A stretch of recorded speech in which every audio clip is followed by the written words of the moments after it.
পৌষের শুরুতেই জেঁকে বসেছে শীত, ঘন কুয়াশার সঙ্গে বইছে হিম বাতাস।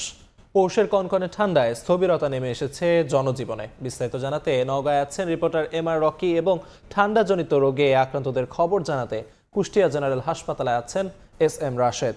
সরাসরি শুরুতে যাচ্ছি রকির কাছে। হিম বাতাস, সেই সাথে তীব্র ঘন কুয়াশা ঝরছে, সব মিলিয়ে এই পৌষের শুরুতে তীব্র শীত অনুভূত হচ্ছে এবং চলতি সপ্তাহে সেই তীব্রতা অনেকটাই বেশি অনুভূত হওয়ার কারণে স্বাভাবিকভাবে আমরা লক্ষ্য করছিলাম এই জনপদে এক ধরনের ছন্দপতন হয়েছে এবং সকাল থেকেই কিন্তু তীব্র ঘন কুয়াশায় পথঘাট অনেকটাই ঢেকে রয়েছে। দূরের দৃষ্টিসীমা কিন্তু অনেকটাই কমে এসেছে। এই মুহূর্তে যারা যানবাহনে বের হচ্ছেন আসলে হেডলাইট জ্বালিয়ে তাদের চলাচল করতে হচ্ছে এবং গতকাল থেকেই এই তীব্রতাটা তরতর করে আসলে বাড়ছিল এবং স্থানীয় আবহাওয়া অফিসের যে বার্তা দিচ্ছে তারা বলছে যে আজকে তাপমাত্রা রেকর্ড করেছে 12.1, কিন্তু শীতের যে প্রকোপ, মানে শীতের প্রকৃত রূপ কিন্তু আগ্রাসী রূপে এই জনপদে এই মুহূর্তে হানা দেওয়ার অবস্থা বলা যায়। কারণ এই এলাকায় তাপমাত্রার সাথে শীতের প্রকোপটা কিন্তু সবসময় বেশি হয়ে থাকে। উত্তরের হিমেল বাতাস বয়ে যাচ্ছে এবং এই বাতাসের সাথে কনকনে যে ঠান্ডা, সকালে যারা কাজের সন্ধানে বের হয়েছেন তারা কিন্তু বেশ অনেকটা কষ্ট অনুভব করছেন এবং স্থানীয় আবহাওয়া অফিসের বার্তা দিচ্ছে আগামী সপ্তাহের দিকে আরেক দফা কিন্তু তাপমাত্রা নিচে নেমে আসার আভাসই তাদের দিক থেকে দেওয়া হয়েছে এবং আসলে শীতকে ঘিরে যে প্রস্তুতি থাকার কথা, এই প্রস্তুতি কিন্তু এই জনপদের মানুষ অনেকটাই সক্ষমতা কম থাকে, ফলেই এই শীত কিন্তু অনেকটা নিরানন্দ হয়ে ধরা দেয় এই এলাকার মানুষের কাছে। এবং আমরা দেখছিলাম যে আসলে মানুষের যারা একটু গরমের জন্য, উষ্ণতা নেওয়ার জন্য স্থানীয় যেসব চা দোকান রয়েছে চা দোকানগুলোতে তারা ভিড় করছেন, পাশাপাশি খড়কুটো জ্বালিয়ে অনেকেই কিন্তু শীত নিবারণের চেষ্টা করছেন এবং নিম্ন আয়ের মানুষের দুর্ভোগটাই সবচাইতে বেশি এবং এক্ষেত্রে আসলে প্রশাসনের পক্ষ থেকে গরম কাপড় বিতরণের কিন্তু একটি চেষ্টা বরাবরই থাকে। এবার আসলে প্রশাসনের পক্ষ থেকে তারা জানিয়েছে 50,000 গরম কাপড় স্থানীয়ভাবে তৃণমূল মানুষের মাঝে তারা সরবরাহ জন্য দিয়েছেন। কিন্তু হঠাৎ করে তীব্রতা বেড়ে যাওয়ার কারণে স্বাভাবিকভাবে কাজকর্মের ছন্দপতন হয়েছে। এই মুহূর্তে এই জনপদে বুড়ো মৌসুম চাষের একটি প্রস্তুতি থাকে, সেটাও কিন্তু ব্যাহত হচ্ছে এই হঠাৎ তাপমাত্রা নিচে নেমে যাওয়ার কারণে, তীব্র শীত অনুভূত হওয়ার কারণে। তবে সব মিলিয়ে এই শীত কিন্তু এই জনপদের মানুষ প্রস্তুত থাকে না এবং এই প্রস্তুতির ঘাটতির কারণেই কিন্তু শীত কষ্টের হয়ে দাঁড়ায়। শীত অনেকটা নিরানন্দ। শীতকে ঘিরে যে প্রস্তুতি নেওয়ার কথা সেটি কিন্তু এই এলাকার মানুষের দিক থেকে অনেকটা ঘাটতির থাকার কারণে শীত হয়ে ওঠে অনেকটা দুর্ভোগের।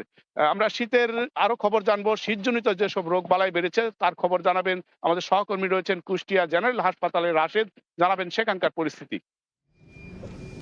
হ্যাঁ, আসলে কুষ্টিয়াতে শীত জেঁকে বসেছে। আসলে শীত বৃদ্ধির সাথে সাথে কিন্তু পাল্লা দিয়ে বৃদ্ধি পাচ্ছে কুষ্টিয়ার যে ঠান্ডাজনিত রোগ, বিশেষ করে শিশু এবং বয়স্করা এই রোগে আক্রান্ত হচ্ছে বলে আমাদেরকে জানিয়েছেন চিকিৎসকেরা। মূলত নিউমোনিয়া, সর্দি, কাশি এবং অ্যালার্জিজনিত কারণ এবং ডায়রিয়া রোগে আক্রান্ত হচ্ছে এই জনপদের মানুষ। বিশেষ করে ডাক্তাররা যেটি আমাদেরকে জানিয়েছেন যে এখন শুষ্ক মৌসুমের কারণে প্রচুর পরিমাণে ধুলোর কোনা কিন্তু বাতাসে রয়েছে, যে এই বাতাসের কারণে অ্যালার্জি হচ্ছে। এই অ্যালার্জির কারণেই কিন্তু শিশু এবং বৃদ্ধদের কিন্তু নানা ধরনের রোগে আক্রান্ত হচ্ছে, যেগুলো মূলত সব রোগে কিন্তু শীতজনিত কারণ বলে আমাদেরকে জানিয়েছেন চিকিৎসকেরা। তবে কুষ্টিয়া জেনারেল হাসপাতালে যে আবাসিক কর্মকর্তা রয়েছে তিনি আমাদেরকে জানিয়েছেন যে এখন তাদের যে ধারণ ক্ষমতা রয়েছে, বিশেষ করে শিশু ওয়ার্ড এবং ডায়রিয়া ওয়ার্ডে এই ধারণ ক্ষমতার থেকে প্রায় 4 গুণ রোগী কিন্তু তারা বহন করছে এবং এই অতিরিক্ত রোগী বহন করতে কিন্তু হিমশিম খাচ্ছে হাসপাতাল কর্তৃপক্ষ, বিশেষ করে চিকিৎসক, নার্স এবং ওয়ার্ড বয় যারা আছে তারা। কারণ আজ যেমন শিশু ওয়ার্ডে 20 জন রোগীর বিপরীতে ভর্তি রয়েছে 110 জন এবং ডায়রিয়া ওয়ার্ডে 20 সিটের বিপরীতে এখন পর্যন্ত ভর্তি রয়েছে প্রায় 85 জন রোগী, যার কারণে অতিরিক্ত রোগীর কারণে কিন্তু হিমশিম খাচ্ছে কুষ্টিয়া সদর হাসপাতাল যেটি রয়েছে সেই হাসপাতাল কর্তৃপক্ষ। এবং ইতিমধ্যে আবাসিক মেডিকেল অফিসার আমাদেরকে জানিয়েছেন মূলত শুধু কুষ্টিয়া অঞ্চলের রোগী নয়, কুষ্টিয়ার আশেপাশে বিভিন্ন জেলা, বিশেষ করে মেহেরপুর, চুয়াডাঙ্গা, রাজবাড়ির রোগীরা কিন্তু এই চিকিৎসার জন্য সদর হাসপাতালে এসেছে, যার কারণে কিন্তু তাদের অতিরিক্ত রোগী বহন করতে হচ্ছে। বিশেষ করে স্বল্প ওষুধ এবং স্বল্প জনবল নিয়ে কিন্তু বৃহৎ একটা রোগীদেরকে কিন্তু চিকিৎসা সেবা দিতে হচ্ছে কুষ্টিয়া জেলা হাসপাতাল কর্তৃপক্ষকে। তবে এখানে যে চিকিৎসক যারা আছে তারা আমাদেরকে জানিয়েছে যে মূলত এই শীতের সময় যাতে শিশুদেরকে তারা একটু যত্নে রাখে এবং ধুলাবালির থেকে যদি শিশুদেরকে যদি দূরে রাখে তাহলে হয়তো কিছুটা রক্ষা পাবে বলে আমাদেরকে জানিয়েছেন কুষ্টিয়া যে সদর হাসপাতালের যে আবাসিক মেডিকেল অফিসার রয়েছে তিনি। তবে কুষ্টিয়া সিভিল সার্জনের সাথে আমি কথা বলেছি, সিভিল সার্জন আমাদেরকে জানিয়েছেন যে শুধুমাত্র কুষ্টিয়া জেনারেল হাসপাতাল নয় এবং সরকারি বেসরকারি কুষ্টিয়া মেডিকেল কলেজেও কিন্তু একই পরিস্থিতি, কারণ অতিরিক্ত রোগী কিন্তু এখন বহন করতে হচ্ছে কুষ্টিয়া জেনারেল হাসপাতাল এবং কুষ্টিয়া মেডিকেল কলেজকে।